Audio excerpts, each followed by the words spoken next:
Ça va, vous allez bien? C'est énorme.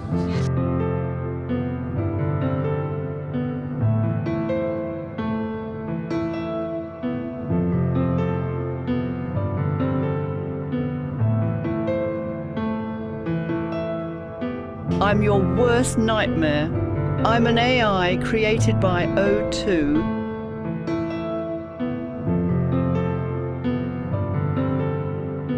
Prends ensuite tous les cheveux qui restent sur le côté droit. Et tu voudrais qu'elle soit en haine ce Bien soir. joué. C'est assez bien fait, ça m'a plutôt fait rire.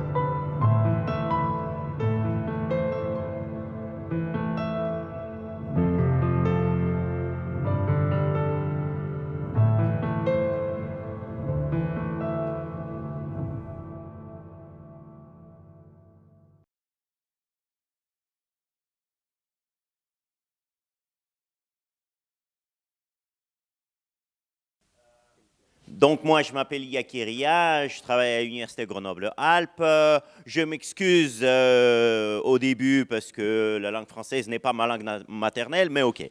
Donc effectivement, on va parler de régulation. Et c'est bien, et ça enchaîne très bien notre journée parce qu'effectivement, ce que je vais dire maintenant, c'est le prolongement de ce qui a été commencé par ma collègue juste avant. Et effectivement, on a vu qu'on est complètement dans autre modèle de consommation d'informations. Et effectivement, l'usage des réseaux sociaux numériques change en fait notre comportement à l'information. Donc on est en fait dans le modèle dans lequel les plateformes numériques, et notamment les réseaux sociaux numériques, en fait, devient un nouvel écosystème de l'information. Comment pouvons-nous caractériser ce écosystème de l'information numérique? D'abord, on parle de, en fait, on le caractérise par l'expression que j'aime bien, qui s'appelle désordre informationnel. Par contre, moi, je préfère parler d'ordre désinformationnel, mais c'est autre chose. Donc, en fait, l'idée de désordre informationnel, c'est qu'en fait, on est confronté avec des mixages des différents types d'informations. C'est-à-dire qu'à cause des interférences, en fait, des plusieurs types d'informations, nous avons des informations qui ne sont pas produites par les journalistes, par les professionnels, etc., parce que chacun d'entre vous peut produire de l'information. Il y a plein d'informations qui est produites par les activistes biaisés, des politistes, etc., etc.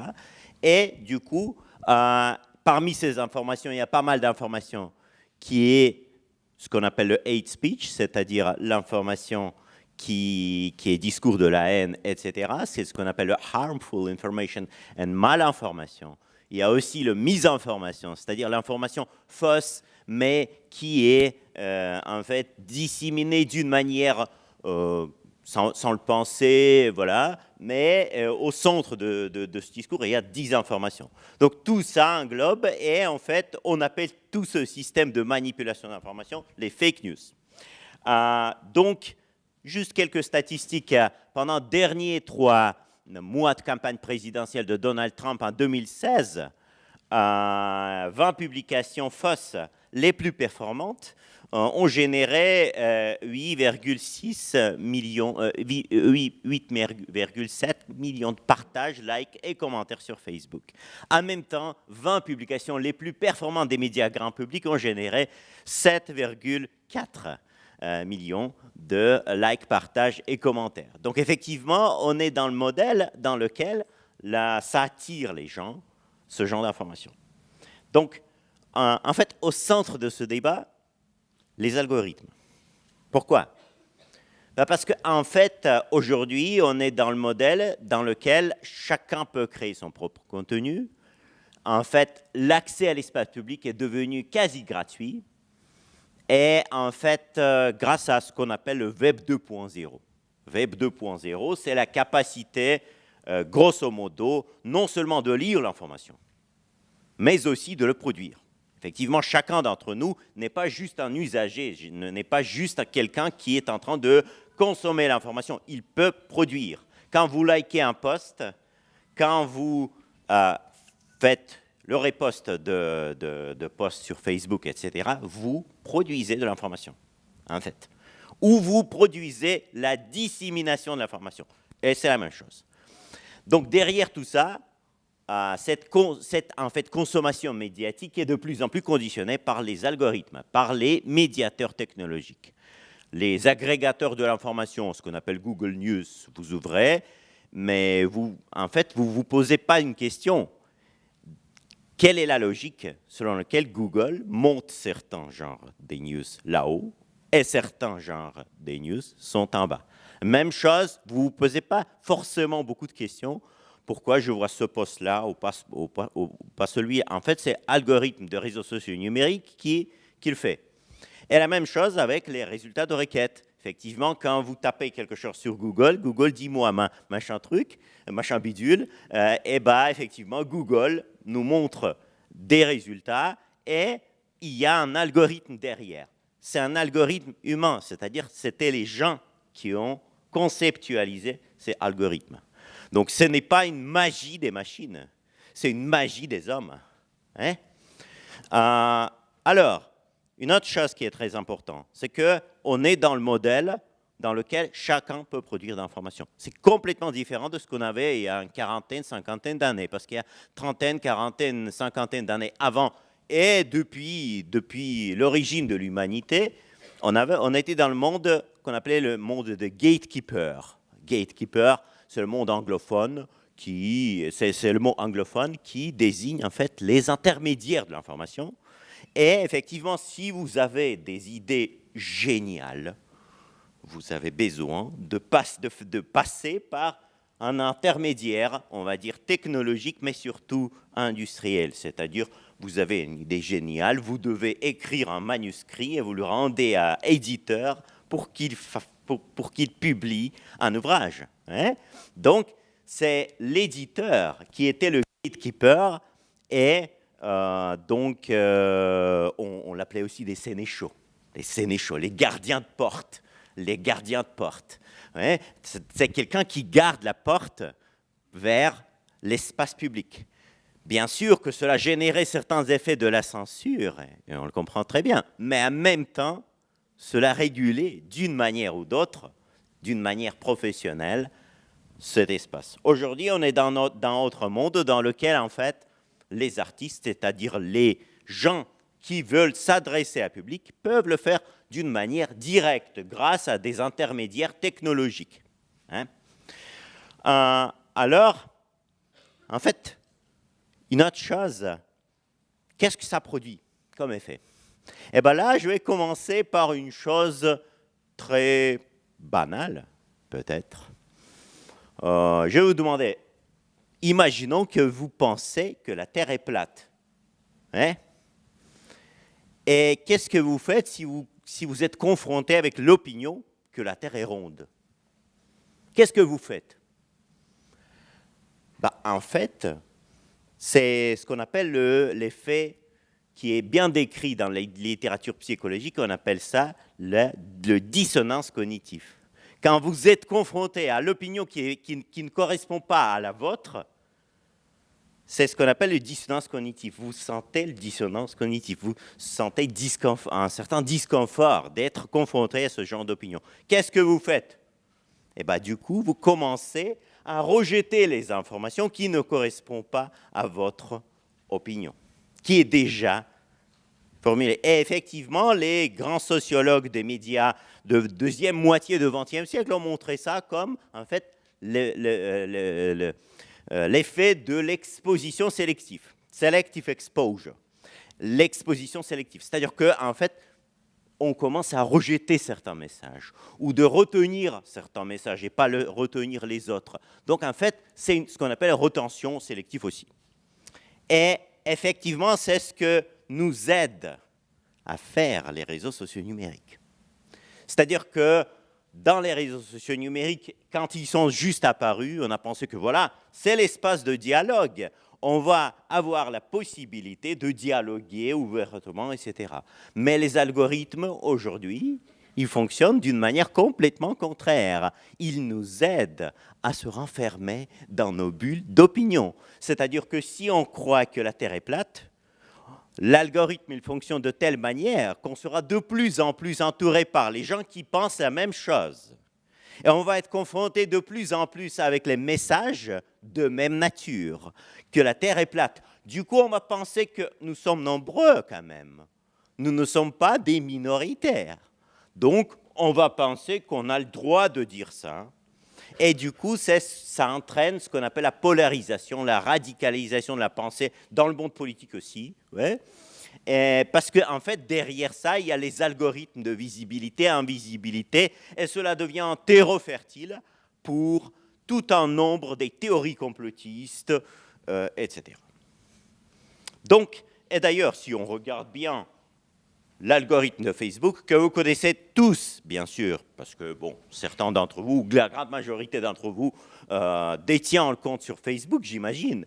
Eh bien, écoutez, c'est un truc, c'est l'image publique. Vous pouvez taper sur Google, je m'excuse. Donc, juste, voilà, algorithme de Facebook, il va vous montrer ça. En fait, c'est la logique de raisonnement de Facebook.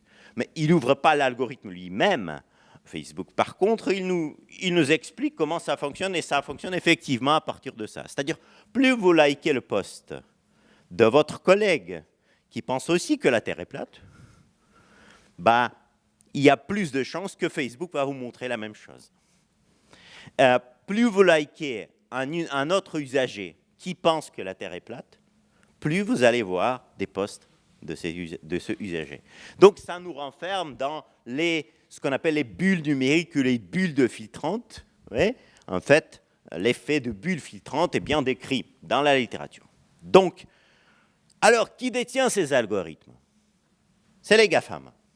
Bon, qu'est-ce que c'est que GAFAM? Ce sont des grandes sociétés. Il y en a 5. GAFAM, ça veut dire Google, Apple, Facebook, Amazon, Microsoft. Et en fait, ils contrôlent tout un nombre des services numériques, les services financiers comme Google Pay, Apple Pay, etc., Amazon Pay, les réseaux sociaux numériques, notamment YouTube, Facebook et compagnie. Il y a en fait ces sociétés, ils contrôlent aussi souvent les producteurs de contenu. N'oublions pas qu'aujourd'hui, la grande studio hollywoodien qui s'appelle Metro-Goldwyn-Mayer, qui détient la franchise de James Bond, appartient à Amazon. C'est-à-dire que c'est Jeff Bezos, le patron de Amazon, qui va définir qui va jouer le James Bond dans le futur. Le nouveau James Bond, et qui va succéder Daniel Craig dans cette franchise. Donc, effectivement, ce sont des sociétés hyper puissantes aussi dans ce qu'on appelle le transport sans conducteur, dans l'investissement dans ce domaine. Donc, comment ils fonctionnent, ces sociétés? Eh bien, ils fonctionnent avec des data, avec les données, en fait. Quand vous faites votre recherche sur Google ou vous postez quelque chose sur les réseaux sociaux numériques, en fait, ils collectent ce que vous faites, ils collectent à qui vous likez, qu'est-ce que vous recherchez, ce que vous repostez, etc. Et du coup, il propose, il y a un algorithme derrière qui analyse toute cette information et qui propose à des annonceurs de vous cibler et de vous proposer de publicité ciblée. Si vous pensez que voilà, si vous likez des trucs liés avec les automobiles, etc., le lendemain, vous allez voir les publicités des pneus, des assurances automobiles, etc. Donc, que peut-on faire? On a déjà commencé à aborder cette question. Et notamment, il y a on peut réguler. Mais qu'est-ce qu'on fait quand on régule Internet? Bon, on sait très bien, il y a le règlement général sur la protection des données qui existe déjà depuis presque une dizaine d'années en Union européenne, qui vous demande chaque fois de dire est-ce que vous autorisez que vos données personnelles seront stockées, etc., par service numérique. Il y a aussi les lois en Fox, et c'est devenu une panoplie des lois dans beaucoup de pays européens, et non seulement européens, des pays africains, Burkina, je pense qu'il y en a aussi dans beaucoup de pays, en Russie, nous en avons aussi. Donc, en fait, les lois en Fox, les lois contre manipulation de l'information. Et enfin, dernier, c'est le règlement sur les services numériques qui a été adopté depuis 2024, qui oblige tous les services numériques au-delà de 80 millions d'usagers de modérer leur contenu. Mais qu'est-ce que ça veut dire modérer le contenu? Qu'est-ce que ça veut dire adopter les lois en Fox, etc. C'est qu'au bout du compte, nous avons des blocages sur des mesures courantes. Oui, on bloque certains genres d'informations, on bloque les chaînes, on bloque les ressources d'information, etc. Qu'est-ce que ça veut dire? Eh ben, en fait, au centre de cette régulation, par le blocage, la frontière. Question de la frontière. Parce que la frontière de l'application juridique, c'est la frontière nationale de l'État. Parce qu'on comprend très bien que la loi en Allemagne va être différente que la loi en France. Oui, bien sûr qu'il y a certaines régulations européennes, trans-européennes, etc., mais pas toujours. Donc, effectivement, nous traitons la frontière numérique de même manière qu'on traite la frontière physique. Et ça, c'est un défi. Pourquoi? Parce que finalement, cela crée l'Internet souverain. C'est la souverainisation d'Internet.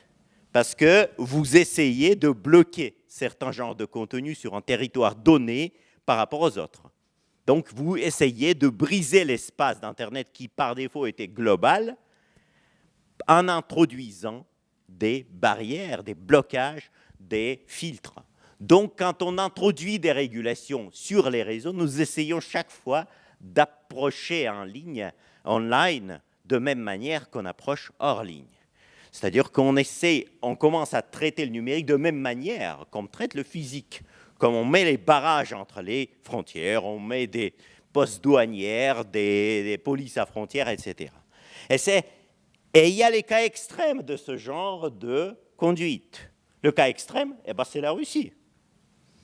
Si on regarde les discours que j'ai ramassés un peu ici, des discours des gens haut placés, ils nous parlent que voilà, il y a Google, Facebook, ce sont des ennemis de la Russie, que Internet en général, c'est le projet de CIA, et pour ça, nous avons besoin de notre propre Internet, qui va être souverain, qui va être, on va dire, protégé de l'Internet extérieur. Et c'est pour ça qu'on parle souvent de cette souverainisation, de l'idée de souveraineté numérique.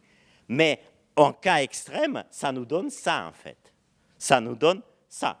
Ouais. Si je vous rappelle un peu le contexte russe, peut-être vous n'êtes pas au courant, il y a la loi de l'Internet souverain qui a été adoptée avant la guerre, en 2019, et effectivement, c'est une loi qui, en fait, oblige d'installer les DPI, ce sont des petits boîtiers techniques, sur tous les points d'échange de trafic transfrontaliers.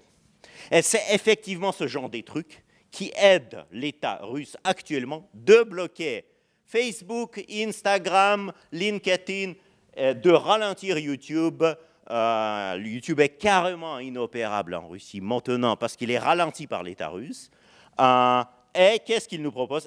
Il nous propose les plateformes souveraines qui sont patronnées par les géants de Big Tech russes, sous contrôle de l'administration présidentielle, avec plan de la censure numérique, avec toutes les choses qui peuvent impliquer en fait, la conduite qui est très loin des principes démocratiques. Hein?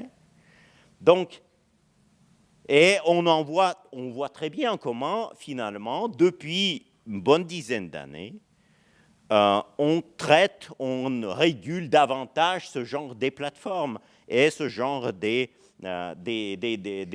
sociétés. Oui, avec des amendes incroyables contre Google. Mais Google fonctionne toujours et il détient donc le marché dominant, on va dire, dans le monde de la recherche, de requêtes en ligne, de ce qu'on appelle la recherche. La même chose avec Netflix, les obligations de suivre les quotas de production, d'investir dans la production locale de Netflix, etc. Et on voit clairement que on commence à séparer le catalogue de Netflix en France de catalogue de Netflix, je ne sais pas, à Nigeria, par exemple. Hein? Donc, mais il y a deuxième approche. Deuxième approche, c'est de ne rien faire, de ne rien réguler. Hein? L'idée que l'ordre marchand est la meilleure façon de réguler le domaine. Donc l'idée est de soutenir la politique industrielle de non-ingérence de l'État dans le big tech. Et ça, c'est de l'administration Trump. Bonjour. C'est-à-dire qu'on voit clairement qu'avec l'arrivée de Trump au pouvoir, nous avons carrément directe relation entre Big Tech et l'administration de Trump, notamment avec Musk qui est au sein du gouvernement. Mais nous avons aussi, nous connaissons très bien que Amazon, Facebook et certaines autres sociétés technologiques, ils réalisaient des dons pour financer l'inauguration de Trump, financer en fait la cérémonie d'inauguration de Trump. Hein. Et puis, n'oublions quand même pas que Jeff Bezos, qui est non seulement patron de Amazon, il est aussi un patron de Washington Post. Washington Post, c'est comme Le Monde en France, voilà, aux États-Unis. Hein. Washington Post, c'est un grand quotidien américain. Et bien, finalement, il a interdit à Washington Post de soutenir Kamala Harris dans la dernière campagne. Donc, on voit clairement que c'est sans parler de Fox, etc. Donc, l'idée de monopolisation de ce secteur d'opinion par ces grandes sociétés, et c'est ce qui est d'ailleurs interprété comme la liberté de l'information, l'absence de la censure, etc. Si on regarde les paroles de Zuckerberg, des grands patrons d'Amazon, Jeff Bezos, il est au centre, Zuckerberg, Elon Musk, etc. Pour eux, cette capacité d'être patron, non seulement patron, mais aussi le propriétaire du réseau socio-numérique, c'est en fait liberté de l'information. Donc, derrière ça, il y a aussi l'idée de ce qu'on appelle le solutionnisme numérique. C'est une malaise, c'est une idéologie qui essaie de dire qu'en fait, les technologies numériques, et notamment l'IA, donc l'intelligence artificielle, va en fait, proposer des solutions très simples et technologiques de toutes les malaises de notre société, de tout le problème que nous avons. Et d'ailleurs, si on regarde les discours de Musk, c'est exactement ça ce qu'il propose. Parce que Musk, bon, il a dit à plusieurs reprises qu'on n'a pas besoin autant des fonctionnaires d'État. On peut les remplacer partiellement par l'IA. C'est ce qu'il disait. Hein?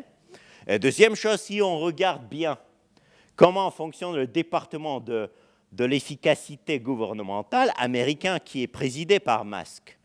En fait, si vous ouvrez la page, c'est très intéressant d'ailleurs, si vous ouvrez la page web de ce service, vous allez voir qu'en temps réel, il collecte l'information combien d'argent des contribuables américains ils ont déjà sauvé, en virant des gens, hein, en fermant des programmes de soutien, etc., etc. Mais ils considèrent ça comme, en fait, économie. Combien d'économies on a fait? Derrière ça, il y a toute la logique de Big Data. On est en train de collecter les données de là-bas, d'ici, etc. On va tout numériser, effectivement, pour pouvoir s'en servir d'une manière, on va dire, algorithmique. Hein? Donc, c'est une... puis, bien sûr que derrière ça, il y a aussi politique industrielle. Qu'est-ce que ça veut dire, la politique industrielle? N'oublions quand même pas qu'avant de quitter Maison-Blanche, Joe Biden, il a adopté ce qu'on appelle l'acte de sécurité de l'IA. L'acte qui, en fait, oblige quand même de renforcer la modération sur les réseaux sociaux numériques et notamment aussi d'introduire le modèle d'analyse des risques liés à la discrimination algorithmique. Tout ça s'est dépassé. Trump a supprimé tout ça, ou il essaie de le faire maintenant, parce que, en fait, l'absence de régulation favorise les entreprises de Big Tech en leur donnant la possibilité d'entraîner leur modèle en toute liberté, de développer l'industrie, et effectivement, l'augmentation des taxes douanières, c'est une partie de cette politique. On va fermer la possibilité on va, en fait, abolir tout un nombre des régulations liées avec le développement de l'IA, parce que comme ça va profiter beaucoup Amazon, Google, bon, GAFAM. Okay? Donc, et d'ailleurs, la déclaration de la fin de programme de fact-checking chez Facebook, qui était faite par Mark Zuckerberg au mois de janvier, et j'en termine bientôt, donc au mois de janvier, effectivement, est une partie de ce genre de choses. Qu'est-ce qu'il nous a dit, M. Zuckerberg, dans ce discours? Eh bien, il a dit qu'on ne va plus faire de fact-checking et, grosso modo, de modération de contenu humain. C'est-à-dire qu'on va limoger plusieurs dizaines de milliers de personnes qui font du fact-checking et la modération sur Facebook. Et on va remplacer ça par quoi? Par, en fait, ce qu'on appelle l'auto-fact-checking, c'est-à-dire le fact-checking qui va être fait par les usagers, donc gratuitement. Hein? C'est-à-dire que si vous fixez qu'il y a je ne sais pas, un hate speech, donc un discours de haine ou quelque chose comme ça, vous pourrez signaler via un forum spécial sur Facebook, etc. Mais on comprend très bien que ça, c'est une stratégie d'économiser 30 000 emplois. Donc, c'est une stratégie purement commerciale. Et qu'est-ce qu'il nous a dit aussi dans ce discours, M. Zuckerberg? Il a dit que c'est la censure et on l'a abolie.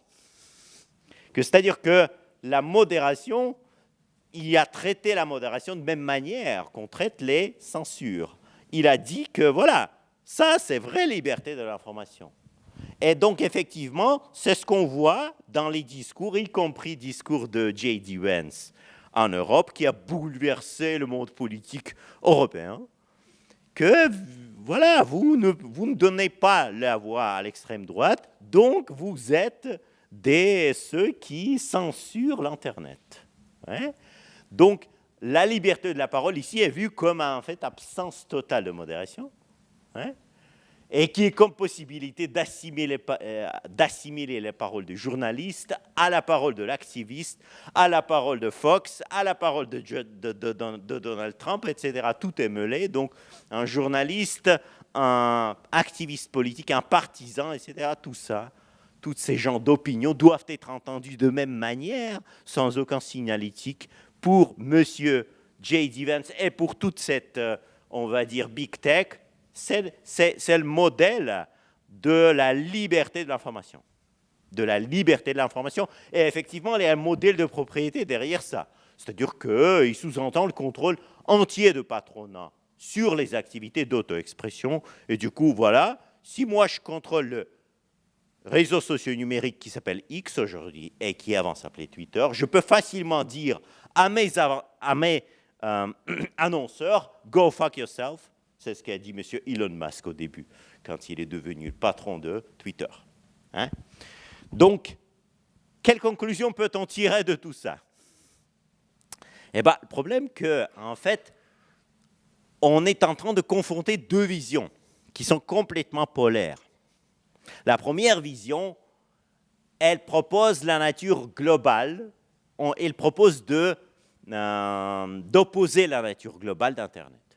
Il propose de transformer Internet en espace brisé des différentes juridictions, des différents genres de régulation, et finalement, cela peut aussi entraîner la censure. Et on le voit clairement dans le cas de Russie, avec souverainisation et compagnie.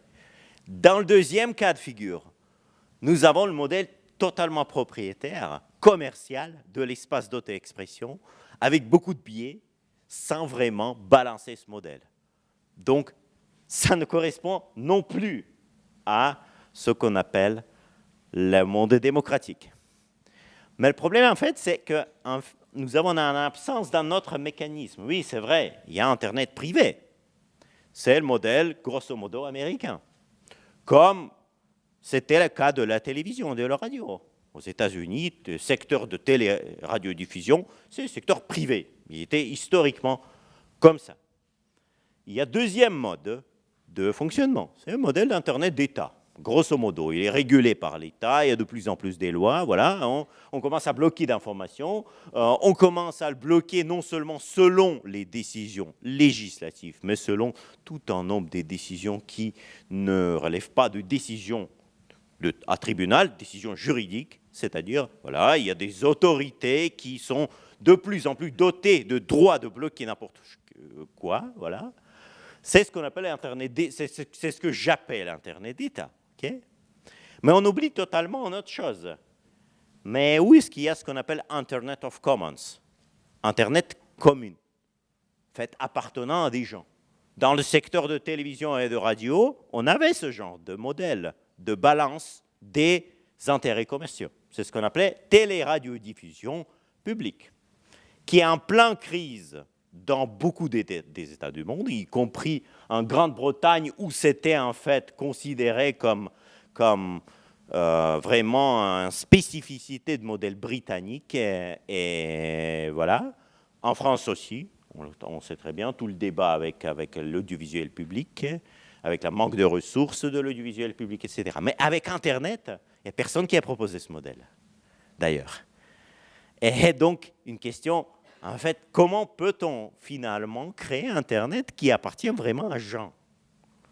Pas à des patrons de GAFAM, ou pas à des régulateurs de Commission européenne, mais à nous. C'est plutôt une question qui est ouverte. Merci beaucoup pour votre attention.